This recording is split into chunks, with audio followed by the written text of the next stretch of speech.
Olá, boa noite. Como vai? Vai bem? Está no ar pela TV Pantanal, canal 22, uma emissora do Grupo Gazeta de Comunicação, programa Opinião. Você está vendo que o Opinião está começando um pouquinho mais tarde, em função da obrigatoriedade da propaganda eleitoral, não é? Logo, logo, a gente vai estar já de volta ao nosso horário normal, que é aquele das 7h30 às 8h30 da noite. Ok? Só para explicar, porque muita gente ainda não está estranhando e tal. Então, essa é o argumento. Esse é o argumento. A opinião de hoje, mais uma vez, abre espaço para o Poder Judiciário. Aqui a gente tem entrevistado muitos juízes, desembargadores, aí também vamos pegar pelo lado do Ministério Público também procuradores, promotores, Defensoria Pública, idem. Ontem, inclusive, estivemos aqui com uma defensora pública, né? E assim vai, outros tantos, porque é importante que as pessoas que acompanham a opinião, as que acompanham ao programa Opinião, tenham também esse discernimento sobre o que faz cada um, quais são as novidades de cada setor. Por isso que hoje está a postos com a gente aqui o juiz auxiliar da Corregedoria Geral da Justiça, o doutor Eduardo Calmon de Almeida César. Então, com ele a gente vai esmiuçar, afinal de contas, inclusive já esteve aqui o doutor Zuquim, que é o corregedor, né, geral, e aqui o juiz auxiliar hoje vem falando das novidades aí, não só da corregedoria, mas do tribunal como um todo, aquilo que for pertinente, a gente vai estar falando ao longo do programa Opinião desta noite. Noite que tem também, como sempre, Lorenberg Alves, meu parceiro. Boa noite, como vai? Vai bem? Boa noite, Paulo Coelho, e um grande abraço, mas um grande abraço mesmo a todos os nossos telespectadores, a razão maior do nosso programa. Você não respondeu o que eu perguntei. Perguntei se sempre você vai bem. Estou bem, meu amigo. Aqui ao seu lado é sempre bom. A recíproca é verdadeira, viu, Lorenberg? Eu sei que você está sendo sincero, não tá? Você riu, quando a pessoa ri assim é porque é um pouco de sincero. Ironia. É sincero, né? Sincero. Lorenberg, aliás, que é imortal da Academia Mato Grossense de Letras, não é? O filho mais novo dele, o livro mais recente, que é um romance, que é o 10º romance dos 19, parece que ele tem, ele lançou recentemente, eu tenho inclusive um exemplar lá em casa, e que já está disponível inclusive na Livraria Janina, que eu quero saber se você é bom de memória, o nome do livro, que é um nome comprido, é o Arroio, como é que é? Pelas ondas do Arroio Preto. Do Arroio Preto, entre o Café Avenida e a Praça, e o Platão. Pelas ondas do Arroio Preto, entre o Café Avenida e o Platão. É um romance do Lorenberg Alves, professor Lorenberg, que está à disposição lá na Janina. Propaganda para a Janina aqui agora. Doutor Calmon, muito bom recebê-lo aqui. Obrigado mesmo por ter aceito o nosso convite, viu? Obrigado também à assessoria de comunicação do TJ, Tribunal de Justiça, que nos deu um apoio muito importante. O que faz o auxiliar, o juiz auxiliar da Corregedoria Geral de Justiça? De forma bem prática para quem está acompanhando o programa, para saber qual que é o papel exatamente do juiz auxiliar. Boa noite, bom tê-lo aqui.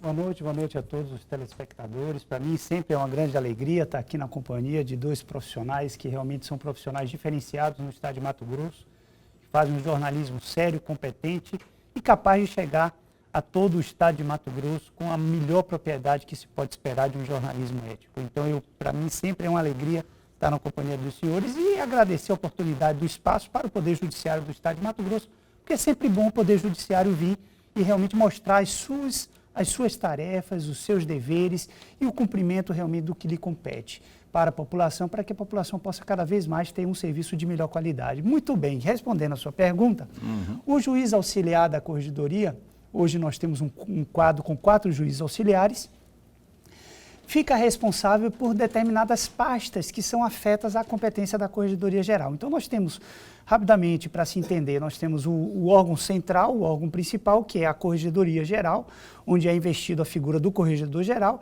e aí vem as 4 os 4 departamentos, né? O Departamento Judiciário Administrativo, que cuida de determinadas pastas, o Departamento de Aprimoramento da Primeira Instância, que cuida de toda essa questão do primeiro grau, o Departamento do Juizado Especial e o Departamento de Fiscalização Extrajudicial, que cuida de toda a pasta relacionada aos cartórios extrajudiciais do Estado de Mato Grosso, na qual eu sou o juiz auxiliar responsável, então, pela condução dessas atividades, seguindo as orientações do Corregedor-Geral da Justiça, o desembargador José Zucchi Nogueira. A propósito, então, dos cartórios, doutor, existe hoje uma praticidade maior, devido até à nova legislação que foi colocada em prática em nível nacional, não é?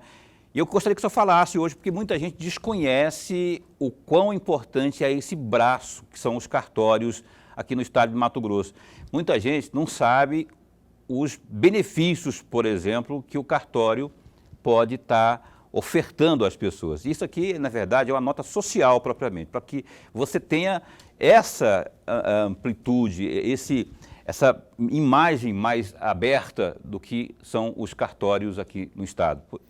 Muito bem, então quando a Constituição Federal foi promulgada em 88, o Estado brasileiro resolveu desestatizar, tirar da atividade do Estado esse serviço relacionado ao extrajudicial e passar para as mãos do particular. Por quê? Porque o particular, em tese, ele tem mais habilidade para tratar de serviços que têm uma natureza econômica. Então, em razão dessa opção do legislador constituinte, ele passou para a iniciativa privada. Veio a Lei 8935 de 94 e disciplinou o funcionamento das serventias. Então, hoje no Brasil, né, vamos falar de estado de Mato Grosso, nós temos 6 serventias judiciais. Nós temos 2 tabelionatos e 4 registros. 4 registros. Nós temos o registro civil de pessoa natural, vamos falar dele, que é extremamente importante a população tomar conhecimento de quais são as atividades que eles podem desempenhar. Nós temos o registro civil das pessoas jurídicas, né? Então, inclusive aqui, onde nós estamos, é registrado no cartório de registro civil das pessoas jurídicas. Nós temos o cartório de registro de títulos e documentos e temos o cartório de registro de imóveis. São os 4 registros e os 2 tabelionatos, que é o primeiro, o tabelionato de notas, e segundo, o tabelionato de protesto. São essas atividades que nós desempenhamos na fiscalização dos cartórios extrajudiciais.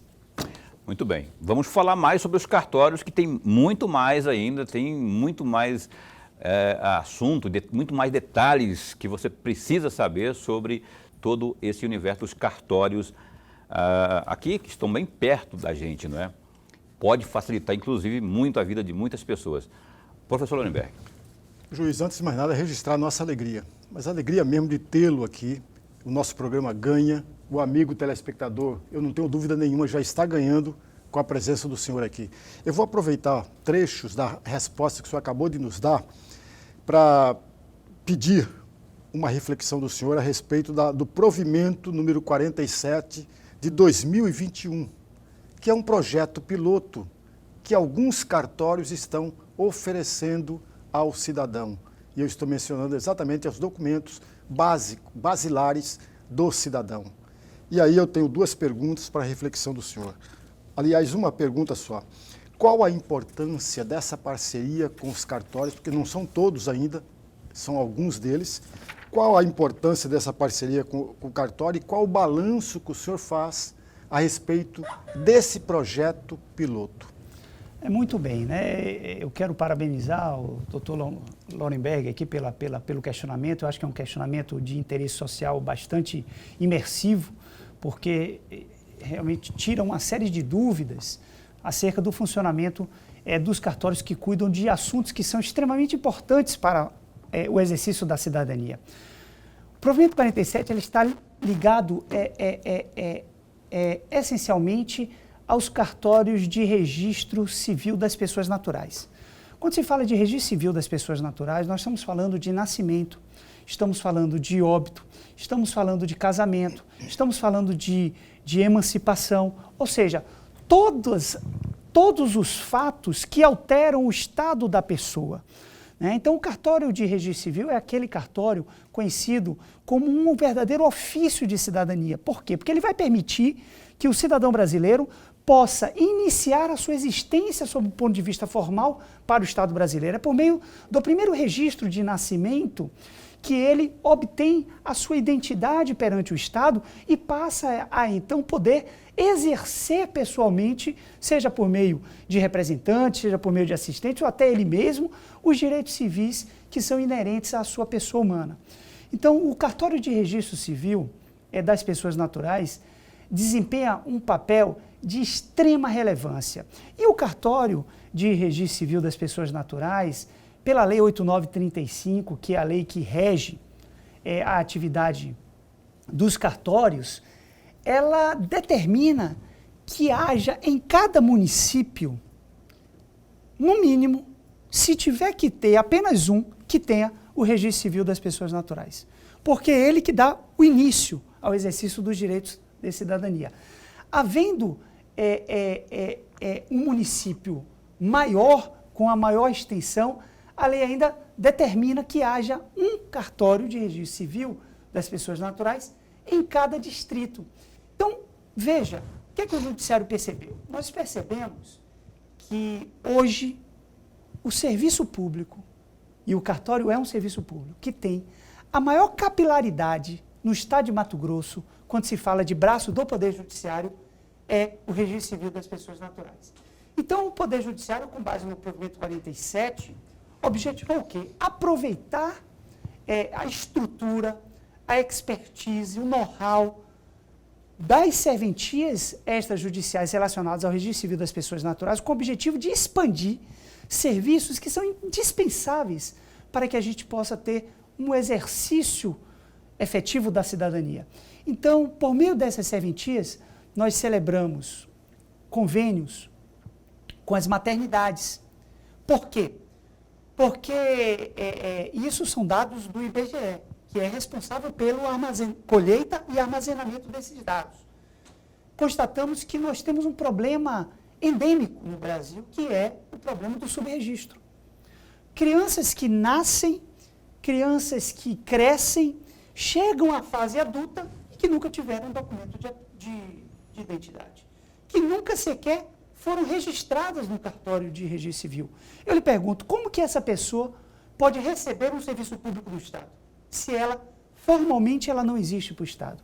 Então, esse foi um problema identificado pelo Instituto Brasileiro de Geografia e Estatística e que movimentou o Poder Judiciário, e não foi só o Estado de Mato Grosso, nacionalmente, por meio de uma campanha do Conselho Nacional de Justiça, no sentido de que o Judiciário trabalhe para erradicar, se não erradicar, reduzir a níveis toleráveis do problema do subregistro, trazer essas pessoas para que tenham o primeiro registro. E aí entra a situação do registro tardio.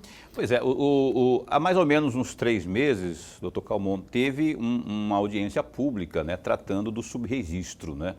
Um dos encaminhamentos lá foi essa questão do provimento 28/2013. Eu queria que o senhor falasse sobre ele, porque que lá tirou-se o encaminhamento que deveria trabalhar-se na divulgação desse provimento, né? Estabelece aí procedimentos de registro tardio. Eu queria que você explicasse o que é isso, para que as pessoas possam entender. Bem, o registro tardio é exatamente a situação em que aquela criança, ela nasce, seja numa maternidade, ou seja numa chácara, num sítio, numa fazenda, e acaba por razões, muitas vezes, de desconhecimento, de acreditar que há um custo para proceder ao primeiro registro, e assim não faz. Vai levando a vida como se não houvesse uma necessidade de proceder ao registro de nascimento. É mito isso, que é caro? Porque às vezes também pode não ser a questão das custas, pode ser a questão da distância. Se o cara mora no sítio, como é que ele... Né? Muito bem. Esclarecendo em relação ao custo, é gratuito. Então, o primeiro registro de nascimento, ele é gratuito, né? Então, qualquer pessoa, independentemente da sua condição social, econômica, tem direito ao primeiro registro de nascimento gratuito. Mas por que a gratuidade? Justamente para incentivar as pessoas a realmente procederem ao registro. E aí que está, a partir do momento em que foram feitos convênios celebrados entre os cartórios e as maternidades de vários municípios do estado de Mato Grosso, isso permitiu que esses cartórios instalassem um serviço dentro da maternidade. No momento em que a criança nasce, com o meio da declaração da pessoa nascida viva, né, da declaração de nascido vivo, você, consequentemente, já procede ao registro. Isso evita que a mãe ou o pai tenha a necessidade, ou até mesmo um terceiro tenha a necessidade de se deslocar até a unidade de registro, como o senhor colocou, muitas vezes ficam distantes a mais de 30, 40, 100 quilômetros, né, do local do nascimento. Então, isso evita que essas situações ocorram. Se não evitam, ao menos reduzem a níveis toleráveis de subregistro. O nosso objetivo é erradicar, mas nós temos que primeiro controlar para posteriormente conseguirmos efetivamente erradicar o subregistro. Mas eu tenho mais uma dúvida sobre isso aí. Por que os povos indígenas estão fora deste provimento aí? Não é que eles estão... Ou os falecidos também, né? Porque tem uma questão dos falecidos e dos povos indígenas. Sim, tem um registro tardio também do óbito, que é um outro problema que nós também estamos preocupados, debruçados sobre eles, no sentido de também proceder à sua erradicação. A questão dos povos indígenas é que depende, na verdade, primeiro, de uma integração com a FUNAI. Né? Então, a FUNAI ela é responsável, né, por fazer essa integração com a serventia, porque tem toda a questão cultural, tradição dos povos indígenas, e isso é pela nossa Constituição Federal, e em razão de respeitar a dignidade do povo indígena, nós temos que respeitar. Então não tem como nós tratarmos o povo indígena da mesma forma que ele é tratado um cidadão integrado. Então nós temos que ter todo um cuidado, isso depende de uma política pública mais abrangente e a participação efetiva do INCRA. Então é nesse sentido. Agora, claro, o povo indígena, se for da vontade dele, ele procede também ao registro. Ok. Se eu falar INCRA, É INCRA não, FUNAI. FUNAI, né? FUNAI, eu ia FUNAI. falar aqui, FUNAI. Fundação Nacional do Índio. Lorenberg, a última deste bloco. Juiz, em uma das questões que o senhor respondeu para nós, o senhor falou de que o município, se ele é menor, no mínimo tem que ter um cartório.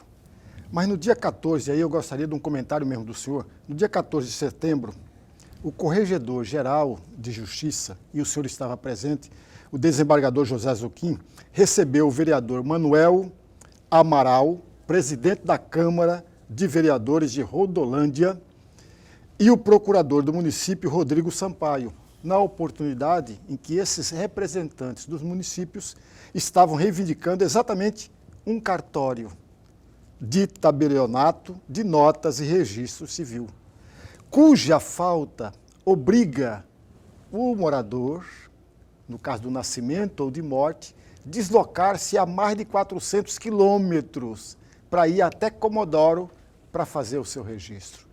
E aí, juiz, como que fica essa situação toda? Perfeito, excelente pergunta. Isso é uma preocupação que nós temos. Veja, realmente a lei determina que haja um cartório de registro, no mínimo um cartório de registro de pessoas naturais em cada município. Ocorre, entretanto, que veja, qual é a forma de provimento? Quando um cartório ele fica vago, o cartório lá de Rondonópolis ele existe, ele é criado, ele está criado por lei, mas ele não está instalado. Para que o cidadão possa entender como funciona isso, eu vou tentar explicar da maneira mais fácil e mais breve possível. Quando um cartório ele é criado, ele precisa ser provido, ou seja, é preciso colocar uma pessoa lá. Como que essa pessoa passa a ocupar esse cartório? Pelo concurso. Então, o Tribunal de Justiça faz um concurso para que aquele cartório seja provido. Muito bem. Acontece, entretanto, que existem determinadas serventias que não são viáveis economicamente. Ou seja, são serventias em que, em razão do número de habitantes, não faz com que aquela serventia tenha uma movimentação suficiente para sequer pagar as despesas. Mas a serventia está criada. Se ela está criada, nós temos que submetê-la a concurso. Muito bem. Nós, então, fazemos o concurso para provimento de mais de 100 serventias. Vamos imaginar que passam 200 candidatos. Esses candidatos, dentro de uma ordem de classificação, eles devem escolher as serventias. O que acontece? Os candidatos, Lorenberg, não escolhem essa serventia. Por quê? porque são serventias que não são viáveis economicamente. Ele vai precisar pagar para poder instalar a serventia, ele vai precisar pagar para poder manter as serventias e o valor auferido pelos serviços prestados não faz cobro às despesas. Então essas serventias são qualificadas como serventias deficitárias. Então os candidatos de concurso, eles não têm interesse no preenchimento dessas serventias. E então, como que nós vamos resolver? O que é que a gente faz? O serviço não deixa de ser prestado. Nós fazemos uma anexação para um cartório próximo, e nesse caso o próximo são 400 quilômetros, que é uma inviabilidade para o cidadão, isso é notoriamente conhecido. E em razão disso, o que acontece? Aquele serviço continua sendo prestado, mas por uma serventia vizinha, mas por uma distância realmente que é inalcançável pelo 90% daquela população carente. Veja, qual é a contrapartida disso? Para que o Tribunal de Justiça incentive os candidatos a escolherem essas serventias, porque o provimento tem que ser por concurso, eu não posso colocar um estranho lá, o tribunal estabelece o chamado fundo de compensação. Esse fundo de compensação, ele tem por objetivo, uma das imputações é o custeio das serventias deficitárias. Hoje, quem ocupa uma serventia deficitária recebe 5 salários mínimos. 5 salários mínimos é inviável para que o cidadão mantenha um serviço sendo prestado de maneira adequada. Então, o que é que o desembargador José Zucchim, na qualidade de corregedor-geral, fez? Diante desse cenário, diante da preocupação, diante da necessidade de que essas serventias sejam providas, ele encaminhou um projeto de lei. Um projeto de lei para o Tribunal Pleno com o objetivo de quê? De aumentar o valor de 5 para 7 e de 7 para 9 salários mínimos, com o objetivo de quê? De se tornar atrativa economicamente o preenchimento dessa serventia. O tribunal aprovou o projeto e vai, se não encaminhou, vai encaminhar certamente nos próximos dias para a Assembleia Legislativa, com o objetivo de votar o projeto. Uma vez aprovado, a remuneração sai de 5 para 9. Isso faz com que essa serventia se torne interessante e assim no próximo concurso, quem sabe, a gente consiga prover essa serventia. Ou seja, de 5 salários mínimos para 7 e posteriormente para 9. Para 9. Anual. Esse ano para 7 já nada o ano mais que vem justo, para né? 9. Nada mais justo. Tomara que a Assembleia tenha, e geralmente tem, não é, essa sensibilidade, tomara que seja aprovado para que tenhamos esse avanço aí. Olha, o programa Opinião vai dar um tempo para o primeiro intervalo comercial e volta num instante só. Vem cá, estamos de volta ao vivo, programa Opinião ao vivo com você nesta quarta-feira, dia 21 de setembro de 2022. Quero mandar um abraço para o Zé Carlos, que é presidente de bairro, que acompanha sempre o programa, acho que é Sol Nascente, né? Esqueci, Zé, desculpa aí, eu sei que é ali, é Guaipurus, Sol Nascente, tem o Planalto, o pessoal que acompanha o programa Opinião, também a dona Geralda, que está lá do outro lado, no outro bairro, que é no Três Barras, que também acompanha o programa Opinião, pediu para mandar um abraço para ela, para toda a família que está lá acompanhando o nosso programa. Olha, o www.gazetadigital.com.br tem os seguintes destaques que a gente traz para você agora. Dados do Instituto Nacional de Pesquisas Espaciais, veja aí, o INPE, mostram que mais de 6,7 milhões de raios foram registrados em Mato Grosso entre janeiro e junho deste ano. O número revela uma alta em relação ao mesmo período de 2021 e levantam um alerta entre os especialistas. Com a chegada da primavera, nesta quinta-feira, dia 22, que corresponde ao início da temporada de chuvas em Mato Grosso, cresce o temor em torno das descargas elétricas, sobretudo por conta da possibilidade de desabastecimento das redes de energia. O estudo realizado pelo INPE foi compilado por uma equipe, aliás, é isso mesmo, foi compilado por uma equipe de serviço especializada, contratada pela Energisa. Segundo os profissionais, mais de 600 mil raios foram registrados a mais nos 6 primeiros meses deste ano em relação a 2021. Mais detalhes aí sobre essa notícia no Gazeta Digital, que tem também, olha, o presidente do Tribunal Regional Eleitoral de Mato Grosso, TRE, desembargador Carlos Alberto da Rocha, criticou os agentes políticos por faltarem lá na cerimônia de lacre das urnas eletrônicas. Em entrevista à imprensa, nesta quarta 21, o desembargador apontou que 16 encontros foram realizados com um convite para partidos políticos, mas nenhuma agremiação compareceu. Abre aspas para ele, foram 16 reuniões sem nenhum partido. Nenhum. E aí que eu falo, se não querem nem vir, como é que falam que estão fraudando as urnas? Questionou aí o presidente da Corte Eleitoral.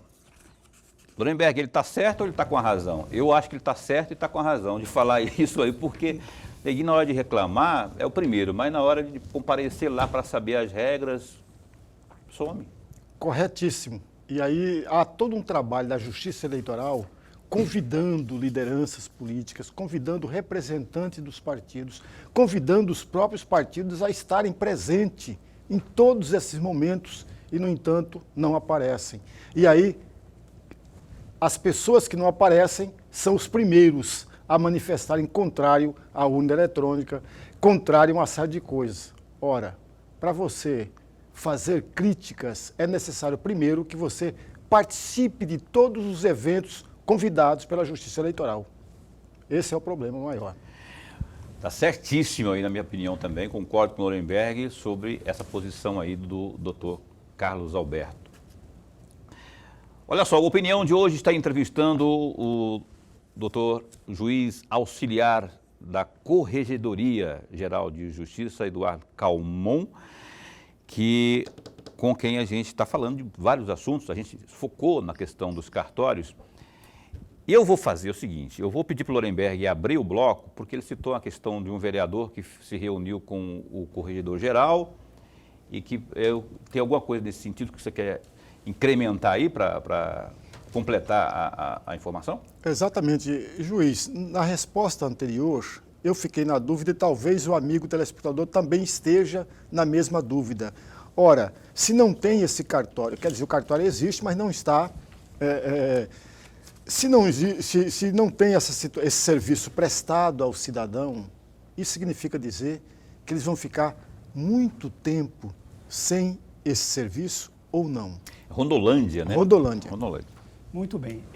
A serventia ela existe, ela apenas não está instalada, né? Então, o presidente da Câmara Municipal de Rondolândia fez um requerimento para a Corregedoria, marcou uma reunião, levou inclusive o procurador-geral do município, na qualidade de representante do prefeito, e a Corregedoria é muito sensível a essas questões. Apresentou os números e solicitou uma providência no sentido de a Corregedoria excepcionalmente instalar essa serventia e designar uma pessoa, né, um interino ou até mesmo um terceiro, para ocupar aquela serventia. Então é um pleito que se mostra absolutamente legítimo, o corregedor inclusive já sinalizou no sentido positivo e que realmente vai atender. É um caso pontual que já vem, mas que precisa ser efetivamente corrigido para que a população de Rondolândia, né, os seus 3.000 e poucos habitantes, possam realmente ter esse serviço próximo da sua coletividade. Não se justifica, nós sabemos das condições de acesso a Rondolândia, né? Para você chegar em Rondolândia, você tem que ir para o estado de Rondônia e depois voltar para Mato Grosso, né? Uma situação bastante peculiar. Então, nós não vamos deixar nenhuma população que precisa das serventias extrajudiciais desamparadas. Verificando essa, né, foi de fato verificada, e verificando outras, né, e por isso que é tão importante a participação da população, por meio dos seus representantes, ou até mesmo diretamente, comunicando situações que a Corregedoria está justamente para depurar e fazer com que esses serviços possam ser atendidos. E lhe antecipo, como o senhor colocava, doutor Lolenberg, acerca do provimento 47, hoje nós estamos já utilizando a estrutura das serventias, como eu disse, em razão da sua capilaridade bastante extensiva no estado de Mato Grosso, para permitir que outros serviços públicos sejam alcançados à população. Um deles é a questão dos ofícios de cidadania por meio das maternidades, mas também a emissão de documentos de identidade. Né? Documentos de identidade, documentos de habilitação de veículos. Nós acabamos de firmar um convênio com o DETRAN, com esse objetivo, né? E assim queremos expandir os serviços públicos, utilizando essa estrutura que faz parte do Poder Judiciário, com o objetivo de fazer com que a população possa cada vez mais ter acesso a esse serviço. Aliás, se são públicos, nós temos que garantir a universalidade deles. Doutor Calmon, eu vou fazer uma sugestão aqui, rapaz, mas é de uma coisa que eu acho que já acontece. Acho não, tenho certeza que o Tribunal de Justiça já pratica no estado de Mato Grosso. O serviço itinerante, eu tenho como exemplo, e eu posso falar de cadeira, porque eu participei já de um evento, que é o Ribeirinho Cidadão, que estava sob o comando do Dr. Tony Bezerra, nosso amigo, inclusive já veio algumas vezes aqui. É de arrepiar o quão importante é o serviço cartorial ao longo das margens do Rio Cuiabá, por exemplo. E ali são ribeirinhos, pessoas que jamais, ou numa situação muito difícil, conseguiria ir a um cartório e tudo mais. Por que esse trabalho não se multiplica, não se expande? Aí eu tiraria os ribeirinhos, colocaria para as regiões mais longínquas, os bairros mais longínquos das cidades, ou onde há uma dificuldade maior de acesso. Enfim, que isso fosse multiplicado. Eu sei que o próprio Tribunal de Justiça, o Poder Judiciário, tem seu orçamento limitado, mas talvez se planejando, quem sabe no futuro não muito distante, a gente possa colocar isso em prática de forma ampliada, ou não? Sem sombra de dúvidas, né? Essa é exatamente a ideia. O Poder Judiciário, ele é um poder com o objetivo de servir a população do estado de Mato Grosso. Então, a ideia do tribunal, o tribunal inclusive tem pautado entre as suas prioridades a necessidade de cada vez mais expandir. Né? Me recordo que o projeto Ribeirinho Cidadão, ele iniciou de uma maneira muito pequena e que hoje realmente tem uma proporção fantástica na condução do Dr. Tony, que tem uma habilidade fenomenal para conduzir esse projeto. Então, hoje, o projeto do cidadão realmente ribeirinho, ele alcança vários ventrículos do estado de Mato Grosso. Ele tem um alcance muito fantástico. Agora, claro, sempre temos que pensar em fomentar ainda mais, expandir ainda mais, porque sempre vai ter aquele cidadão que vai ficar à margem do serviço público. E o objetivo do Poder Judiciário não é esse. O objetivo do Poder Judiciário é exatamente trazer toda a população para que ela possa ter acesso aos serviços públicos indispensáveis e essenciais para o exercício das cidadanias. E entre eles está o projeto do Cidadão Ribeirinho. É de arrepiar. Eu tive participando, rapaz, sabe aquela senhorinha lá que não tinha um registro ainda, feito o registro, seja de nascimento do filho, ou, rapaz, eu presenciei casamento, Lorenberg. Tem louco que quer casar nessa... Olha só, o cara viu que tinha um juiz lá a bordo lá da chalana que estava passando, né? Ele falou assim, não, na verdade eu acho que foi a moça que falou, né, assim, para ele, assim, dessa vez você não me escapa, não. E olha só, fizeram um casamento lá dentro, e foi a coisa mais linda do mundo. E a emoção que estava nas pessoas, nascimento, casamento, sabe? Isso é uma mão na roda, por isso que eu acho que isso talvez possa ser expandido aí para outras regiões. O doutor Tony disse que isso também já está sendo levado para o Araguaia, para a região do Telespires também. Isso é muito bom saber que facilita a vida das pessoas. Lorenberg. Juiz, eu vou aproveitar a fala do senhor, todas as respostas que o senhor nos trouxe, a fala do Paulo também e de outros juízes que já tiveram aqui conosco. Houve uma época, juiz, em que o judiciário estava dentro de uma redoma de vidro, uma redoma intocável. Não havia nenhuma aproximação nessa redoma. Se nós pegarmos toda a resposta que o senhor acabou de nos dar e as respostas que outros juízes estiveram aqui, significa dizer, o amigo telespectador está pensando nessa possibilidade, essa redoma não mais existem ou ainda é preciso rompê-la? Veja, uma coisa é certa, né? O juiz ele precisa se manter equidistante das partes, que vai julgar os processos. Então, no exercício da atividade judicial, no exercício da atividade típica, que é julgar processos, é inegável que há necessidade do juiz ter um certo distanciamento das partes, porque ele precisa não só agir de maneira imparcial, mas passar a aparência para as partes que ele é imparcial. Porque as partes esperam que um juiz julgue sem preferências, sem escolhas personalizadas, né? Então, há necessidade de se manter a equidistância. Isso é inegável, isso é inerente ao exercício da atividade. Agora, o judiciário, no exercício de outras atividades, que não são atividades típicas do Poder Judiciário, no sentido de julgar o processo, é indispensável que o judiciário esteja próximo da sua coletividade. Atividades inerentes, como, por exemplo, pai presente. Qual é o objetivo do pai presente? Aquela mãe que registrou a criança no cartório sem declarar o nome do pai. Porque ou não está casada, ou porque realmente depende de um exame de paternidade. Um dos deveres do oficial de registro civil é encaminhar esse fato para o juiz diretor. O juiz diretor, no exercício da sua função administrativa, tem por dever procurar averiguar quem é o pai daquela criança, com o objetivo de que ou ele faça o reconhecimento voluntário, ou então encaminhe para que faça um exame de DNA com o objetivo de aferir a paternidade.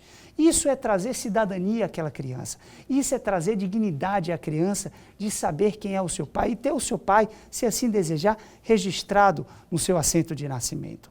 Então, esse papel do Poder Judiciário é indispensável que o juiz tenha essa sensibilidade no sentido de fazer com que a população se aproxime do Poder Judiciário. E aí eu lhe falo, né, não há necessidade dessa redoma no exercício das atividades atípicas do Poder Judiciário. Essa é a forma como eu particularmente vejo o Poder Judiciário. Doutor Calmon, dentro dessas mudanças, dentro desses serviços aí que foram ampliados, não é, nos cartórios, tem a questão da venda de carros, de veículos, não é? Eu queria que o senhor falasse um pouco sobre isso e também, eu tinha notado aqui também, rapaz, que é sobre o termo que foi firmado com o Estado de Mato Grosso, que permite essas serventias consultarem a RG de identificação aí, após ver aí uma parceria, não é, do Tribunal de Justiça. Eu queria que o senhor falasse especialmente sobre a questão de venda de veículos e sobre essas outras mudanças que estão contidas nessa ampliação. Muito bem. Uma das consequências da venda de um veículo entre dois particulares, por exemplo, não se trata de uma providência necessária, mas é uma providência de natureza cautelatória, que é a comunicação da venda para o DETRAN, com o objetivo de informar que aquele veículo não pertence mais ao proprietário antigo, com o objetivo de que dele evitar qualquer situação que possa lhe colocar em uma demanda passiva contra o Estado, né? Por uma cobrança de uma multa, por uma cobrança de um imposto de propriedade veicular, o IPVA, por um licenciamento atrasado, ou seja, por qualquer situação que possa comprometê-lo sob o ponto de vista patrimonial. Então, hoje, as serventias, elas são autorizadas, se assim o declarante desejar, comunicar diretamente para o DETRAN essa venda de veículo automotor. Isso é uma facilidade, isso é uma praticidade para o usuário. Por quê? Porque no momento em que ele vai fazer o reconhecimento, né, no documento antigo, ou ele vai fazer realmente a transferência eletrônica, o próprio cartório providencia essa comunicação. Então, isso é agilidade, é trazer uma maior segurança para o usuário e celeridade no procedimento. Perfeito, perfeito. Então, a gente vai para mais um intervalo comercial. Estamos entrevistando aqui nesta noite o juiz auxiliar da Corregedoria Geral de Justiça, aqui do Tribunal de Justiça de Mato Grosso, o doutor Eduardo Calmon, que na verdade é Eduardo Calmon Almeida César, para ser mais exato, que continua com a gente. Vamos para o intervalo comercial, a gente volta num instante só. Ok, cá estamos de volta ao vivo. Você está assistindo ao programa Opinião na sua TV Pantanal, canal 22. Rede TV, uma emissora do Grupo Gazeta de Comunicação, direção-geral Dorileu Leal. O doutor Eduardo Calmon está conosco aqui. Vou mais uma vez pedir ao Lorenberg para abrir o bloco de perguntas aqui ao nosso convidado. Por favor. Juiz, nós falávamos no intervalo a respeito da regularização fundiária. O senhor poderia explicar mais ou menos como que funciona essa parceria entre o cartório, o judiciário e as prefeituras? Muito bem. Esse é um tema atualmente de extrema relevância, porque ele traz da informalidade daquele cidadão que tem uma propriedade informal num núcleo urbanizado para a formalidade. Então veio a lei federal do REURB, né, REURB-S, porque é uma regularização fundiária social, então ela inclusive ela não tem custo para o cidadão, com o objetivo de quê? De fazer o levantamento topográfico, o memorial descritivo e o mapa com o objetivo de identificar aquelas áreas ocupadas em, por exemplo, invasões, em locais onde se desconhece o proprietário, em terras que supostamente seriam da prefeitura, por exemplo, com o objetivo de fazer com que esses levantamentos, essas identificação dos respectivos proprietários possa, ao final, ser expedido por meio de um cartório de registro de imóveis o título definitivo de propriedade. Com o título definitivo de propriedade registrado no cartório de registro de imóveis, ele tem total acesso, por exemplo, a todas as linhas de crédito. Então, o imóvel dele estará no nome dele, assegurado, então, a ele, aos eventuais herdeiros, o direito de propriedade, e isso permite com que a economia gire, permite que pessoas possam hipotecar o seu imóvel, fazer um levantamento de um valor junto a uma instituição financeira, com o objetivo de, por exemplo, implementar mais ainda o seu imóvel ou qualquer outra razão. Então, isso é trazer essas pessoas que estão na informalidade no tocante ao registro imobiliário das suas áreas, que muitas vezes ocupam há 20, 30 anos, para a formalidade. Isso é trazer cidadania a essas pessoas, é permitir que essas pessoas possam efetivamente usufruírem do verdadeiro direito de propriedade. REURB. REURB. A prefeitura é fazer esse levantamento. Perfeitamente. A prefeitura faz o mapeamento. Então, por exemplo, a prefeitura, nós temos as comissões fundiárias. As comissões fundiárias existem em todos os fóruns do estado de Mato Grosso.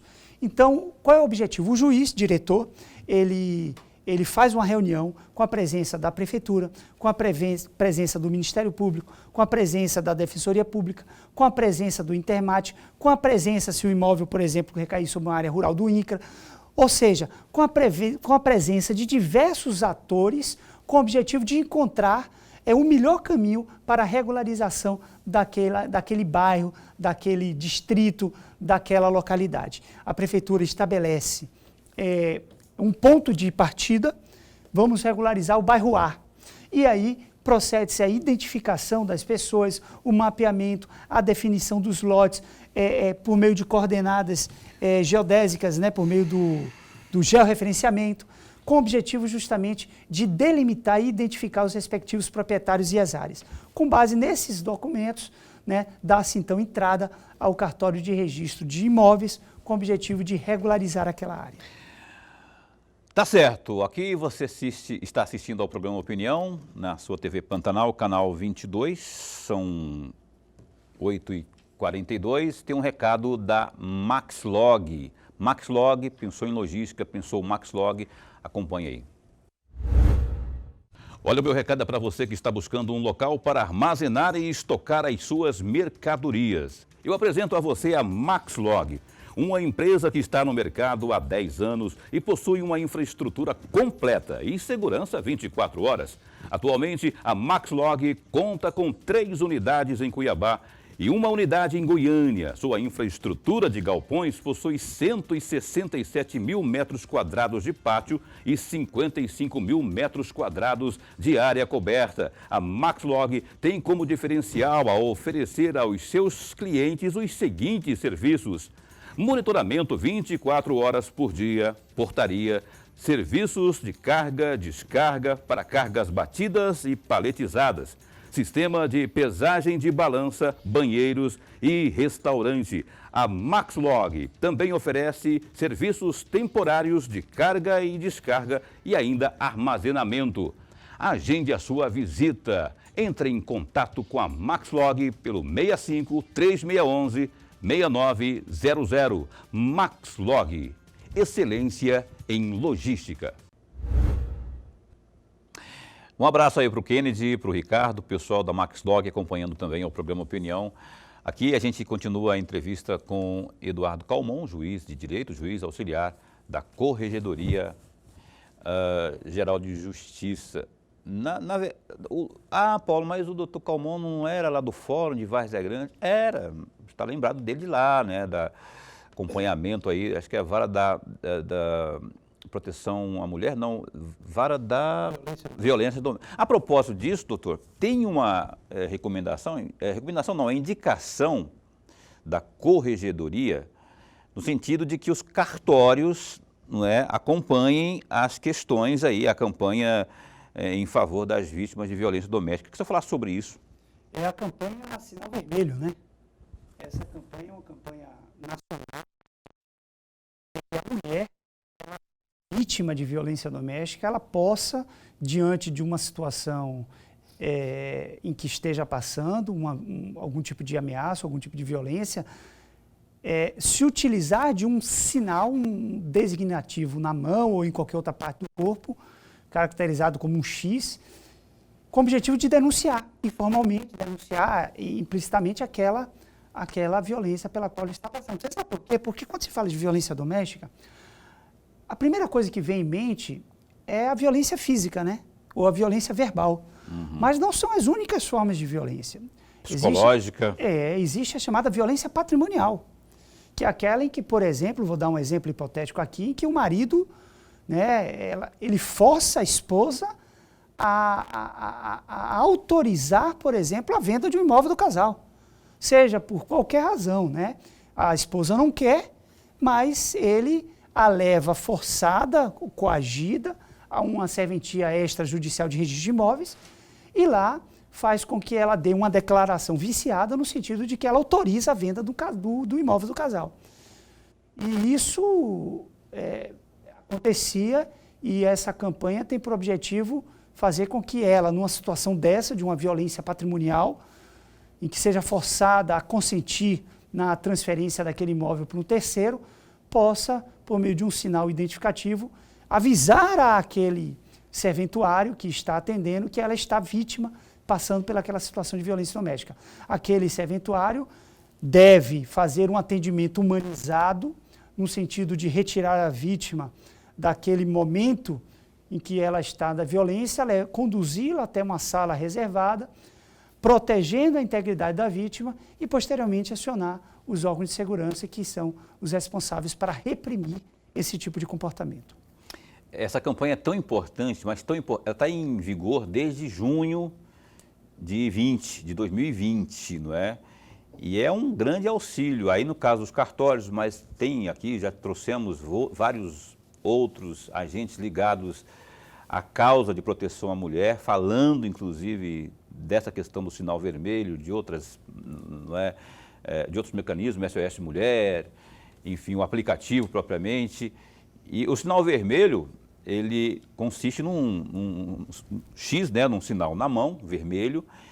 E aí eu vou fazer uma pergunta, emendar uma pergunta aqui, doutor. Você falou da questão de um exemplo familiar entre marido e mulher, mas acontece sempre, já vi acontecer isso, já fiz até reportagem a respeito, do filho fazer pressão na mãe, e pressão psicológica, agressão psicológica, quando não física. Então, isso vale para todos os setores, né? Sem sombra de dúvida, né? A violência doméstica ela é bastante abrangente, ela não envolve apenas a relação entre homem e mulher, no sentido de marido e esposa, ou pessoas do mesmo sexo, né? Ela envolve filhos, irmãos, né? Colaterais de segundo, terceiro, quarto grau, ela envolve aquele núcleo familiar. Uhum. Então, ela é abrangente, ela não é uma visão restritiva.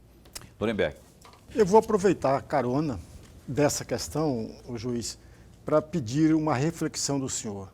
Diante dos números da violência doméstica, diante dos números do feminicídio, o amigo telespectador pode dizer que o Estado como um todo, fracassou diante dos números ou não? Não, eu acho que não é um fracasso. Eu tive a oportunidade de ficar na vara de violência doméstica de 2016 a 2020. Então foram 4 anos de vivência intensa numa vara de violência doméstica, de Várzea Grande, que é uma cidade que tem alguns problemas sociais mais acentuados do que Cuiabá. E eu pude perceber que o problema da violência doméstica não é que a violência doméstica, o Estado fracassou. É que, na verdade, nós viemos de uma cultura, de um comportamento em que determinados tipos de ações não era visto como violência doméstica. A sociedade se transforma. E, ao longo do tempo, muitas vezes o que na década de 80 não era visto como violência doméstica, era um comportamento natural, por exemplo, de uma figura masculina, hoje é visto como uma violência, como um afronto à dignidade da pessoa humana. Então, a sociedade está em constante transformação. E essas transformações fazem com que o Estado afine a sua tolerância em relação a determinados comportamentos.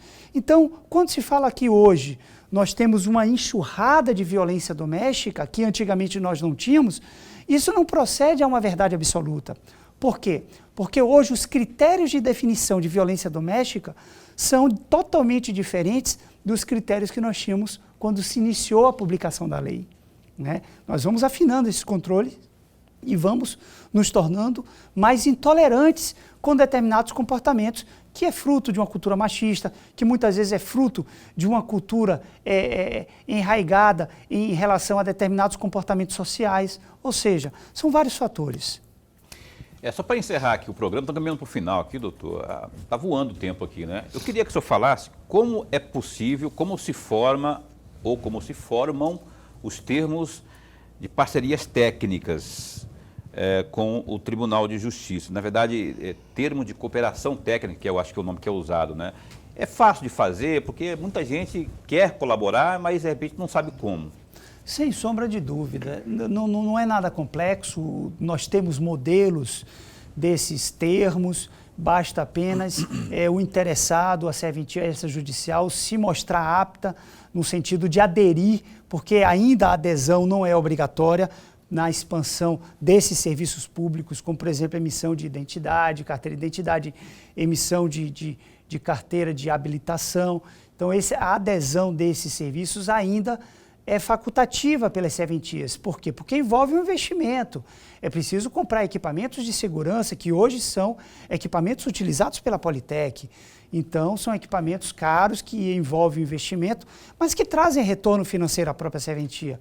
Então, nós estamos na campanha realmente de incentivar a adesão, com o objetivo de que esse serviço ele não tem apenas o caráter econômico, ele tem um caráter social.